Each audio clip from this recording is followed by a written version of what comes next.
social worker and therapist, addictions and trauma specialist, and today I want to talk about anxiety and getting through anxiety and easing anxiety. First, just want to let you know I am a social worker or a therapist in Illinois and Indiana, and you can Google Richard Rogers, MSW, LCSW, Indiana, Illinois, and you should be able to find me pop up, and you can set an appointment with me. Today I want to talk about anxiety, okay? What is anxiety? Anxiety is a clinical term for fear. A feeling of fear, dread, or uneasy. So you're probably feeling anxiety when it has to do in the future, because you're feeling fear. You can't fear what's already happened. You're fearing that it'll happen again. You're dreading the future, and it makes you feel uneasy. You're uneasy because you're afraid something bad's going to happen.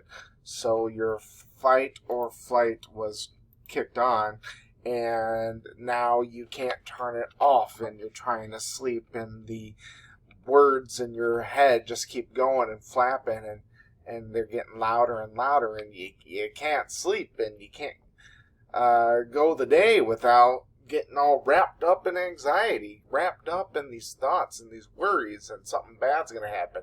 Something definitely is going to happen. So how do we get through anxiety? Well, there's a couple things we need to start doing when we're having anxiety. First of all, we got to realize that the anxiety is a problem because it's unmanageable. Why is it unmanageable? Because my thoughts are intense.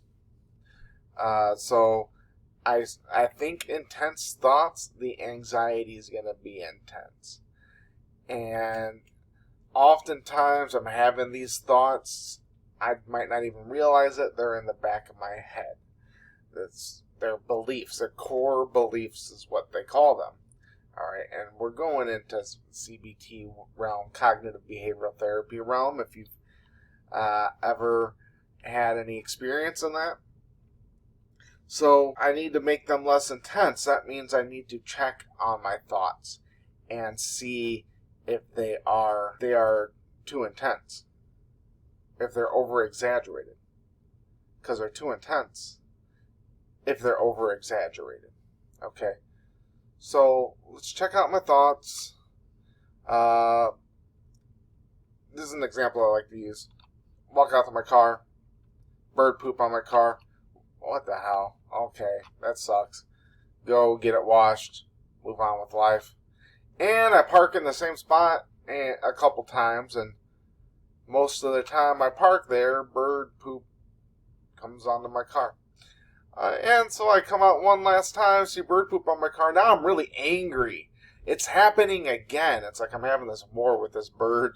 And in the back of my head, I might realize this sounds ridiculous, but the anger, the fight or flight, the fight, is clinging on, making sure that you don't lose that, because your fight or flight thinks that you need to protect yourself, that you're unsafe, something bad's going to happen. Even though nothing bad's going to happen, you don't need to protect yourself from bird poop. But you got that anger and you have nowhere to go with it, so you're just having a bad day. You jump in the car, you cut people off in traffic, you don't even know why you're angry anymore. You're flipping off the guy next to you, or the guy, and somebody cuts you off and you're chasing them down. Then you go home and you yell at your kids and you yell at your wife, and things just got out of control all because these birds pooped on your car. Okay, well, how about I take a step back and check and see if that's extreme? What is the thought going on here? These birds are always pooping on my GD 1972 Impala. I don't know. I don't know much about cars. I'm just love this Impala. It's my favorite Impala, and I love it, and I don't want birds pooping on it. Okay, so let's take a step back. What's the evidence that they're always pooping on it? Is there an endless line of birds pooping on it? No, because always means it's always happened. It doesn't stop happening. It just always, So you've been able to get out of there without the bird pooping on it before. It's not all the time the bird's pooping on it.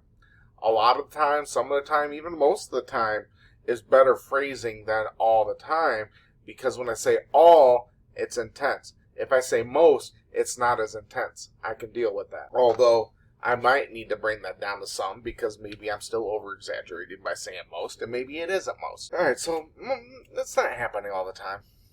And the fact of the matter is, I parked in that spot, I know birds poop in that spot, and I keep parking in that spot. I'm looking at the facts now. What are the facts? Birds poop in that spot. Nobody else in this lot has bird poop on their car, but that spot has bird poop. My rational thought is thinking, these birds are trying to poop on my car, but the rational thought is birds don't really have, they're probably not intending to poop on your car. They're probably not that smart to get revenge on you for something. Did you do something to really upset birds? No? Okay, then you're good. So now I take those ramblings I just went over and I look at the facts and I come up with a more rational thought. And it's not all good, it's not all bad. It's just more rational. Even though birds have pooped on my car several times, I can move my car to a different spot if I don't want birds pooping on my car. That's a more rational thought than these damn birds are always shitting on my car. That's a more rational thought than these birds are out to get me. The idea that, yes, birds are pooping on my car, but I can move it. It's more rational. I might not agree with it. I might not like it, but the emotions isn't as intense. Make sense? So we make our emotions less intense by challenging extreme core beliefs and extreme thoughts.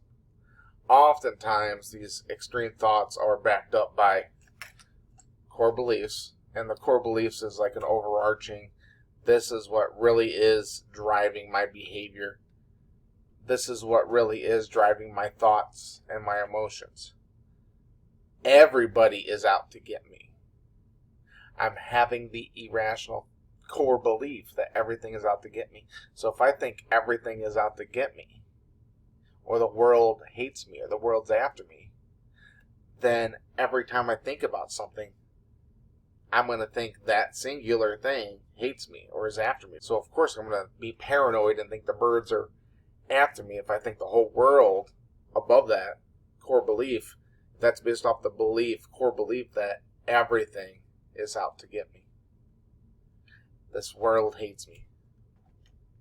So I made that emotion less intense by making the thought less intense, by allowing that core belief to control me. So now that my emotions are less intense, which we do want to challenge that core belief, but I'll let you do that. Now that these emotions are less intense, now I can manage the emotion. I'm a big fan of mindfulness. When my thoughts are going in the past or future, which happens, I like the thought diffuse, so acceptance and commitment therapy. Thought diffusion. Learn to separate my thoughts from myself, from the core me, and watch the thoughts go by, and just be aware of them, and bring my attention to the present moment, and take any thought that's useful and let every other thought go. And just focus on the present moment, non-judgmentally, because we judge the moment. Oh, this would be better if I could make more money, if my house was bigger, if blah, blah, blah. I'm such a loser, blah, blah, blah. See, I'm getting into judgments about the present moment, and again, they might not be rational. So let those thoughts go, because quite honestly, I could sit there and write down every thought and challenge every thought, just like we just did with our core belief. But sometimes you just want to chill and just let the thought go. Especially if it's less intense. So we get present, and maybe we do some breathing exercises. Because my emotions are more rational, I can more focus on those. Breathing gets blood into the, or air into the blood and into the brain and gets you calm. Maybe I just distract myself for a little bit. Take a little, and this is getting into distress tolerance, but take a little break from it. Watch something funny. Watch my favorite YouTube video. I love that. I like Turtles, Zombie Kid. That's my favorite ever, and it's been like 16 years, and I'm getting old. But focus on the present moment and do something that you can distract yourself from for a little bit. Not to say don't go back to the problem, because you still need to fix the problem, or you still need to accept the problem and acknowledge the problem. But, I tell people maybe get like a first aid kit, mental health first aid kit, in a shoebox, fill it with scratch and sniff stickers, and whatever you like. Maybe you put like brownie baking batter in there, and powder or something, and crayons, and Hershey's Kisses, and stress ball, gel blaster, whatever you use. Distract yourself for a little bit. Put it there. You have a central place. If that's not working, move on to the next one. Move on to some crossword puzzles. Whatever. But distract yourself from it for a while. But continue working on the mindfulness. During the day when you're at work, you're half up in your head, you're half there. It's definitely distracting you from work. You need to be fully there. And spend 10 minutes a day worrying. If you're worrying, how about we take 10 minutes a day and just worry and be okay with the worry. Okay, well, we're going to take a break, and we will be right back. Okay, so what's next? What do I do with my anxiety now? Changed my thinking? Looked at a different perspective? The old perspective keeps wanting to scratch away. I've learned to unglue from the thought and watch it, but it keeps wanting to glue on. Well, a lot of people give up. A lot of people give up when it's not working right away and go back to drinking or drugs or whatever it is that makes them feel comfortable. This is where it gets challenging, because I talk about continuing processing your week with your therapist, with the group, with whatever, with your wife or husband. But this is where it gets uncomfortable, because, and I do have a podcast episode about acceptance, but part of it is accepting that you're going to feel bad for a while. You're not going to feel the best for a while. Some days will get easier. Some days will be hard. And first of all, we have to acknowledge our goal is not to get rid of anxiety, get rid of depression, get rid of whatever. Our cravings, I'm trying to think of something, but our goal is not to get rid of anything, but to make it less intense, manageable, and for us to learn to live with it.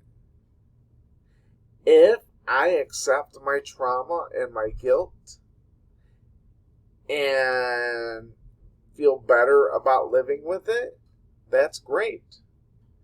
But I also have to accept the fact that I might not, or that some days I will feel good about it, and some days I will not. So, it's a process. And I heard this commercial the other day. I think maybe it was a commercial or maybe it was a movie where this woman was talking about her child overdosing, and she said, it's not a process. Grief is something you live with the rest of your life. Yes, absolutely. But I think it's a process to dealing with the grief better than you used to. I think there's a process there. Grieving, you may never not miss that person or that thing or your marriage or whatever you're grieving, or alcohol or drugs, whatever you're grieving, whatever you've gotten, whatever's out of your life. You may always grieve it. You may always not like it, but I can let go of my grasp of trying to control it. And I think there's also the anxiety of, if I let go of control of it, if I let go of it, then I'm losing something. And so that's where we got to get back on our CBT hats, and it works hand in hand with all these other aspects. I need to ask myself, is it worth the stress of holding on to it compared to letting it go? Usually it's not worth the stress of holding on to something that you're never going to attain. So I start being okay with letting it go. And when I can let it go, I become, and a relief lifts off of me. And some days, again, you will feel it. Some days you'll be okay. The biggest thing is, I think people are looking for ways to not be traumatized and not feel these negative thoughts, but you got more negative thoughts than thoughts you like. So you can't avoid negative thoughts. You can't avoid anxiety. You can't avoid it. It's going to happen at some point if you care about something. If you have children and you care about your children, you're going to have anxiety. If you care about something, you're going to have anxiety about it. So that's why I talk about, it's not about getting rid of anxiety, because that's what alcoholism is. That's what drug addiction is. Getting rid of it. You're not going to get rid of it. Stop trying to get rid of it. Start being okay with it. Get comfortable being uncomfortable. Start moving towards the discomfort like successful people do. Because successful people always challenge themselves. That's what separates the successful from the unacceptable. The successful from the unsuccessful. And you want to be the successful one, or else you wouldn't be listening to this, or else you wouldn't came to my session, or else you wouldn't be Googling how to be happy, how to get rid of anxiety. You want to be successful. You want to be successful in overcoming your anxiety. And sometimes you have anxiety because of fear of taking actions that might bring you success, because running towards discomfort and success does leave you open to rejection. So you got to be okay with the rejection. Don't try to prevent the rejection. Prepare to be rejected and accept it. And if you can be okay accepting a rejection, you're going to be more likely able to face your fear and reach your goals, or at least move towards your goals. And the more times you fail, the better opportunity you have to get good at what you are trying to attain. You know, I went through several interviews before I got a therapy job. I was anxious. It took me a lot of getting a job, practicing interviewing until I was good at it, because that's why I wasn't getting a job. It's because I couldn't interview well. It took a lot of practice to get a job, and it took a lot of jobs to be able to work independently, because I had to get that experience. Anyways, again, check out my website. Check out my Facebook and Twitter, and Richard Rogers, MSWLCSW. Thanks for watching. Have a good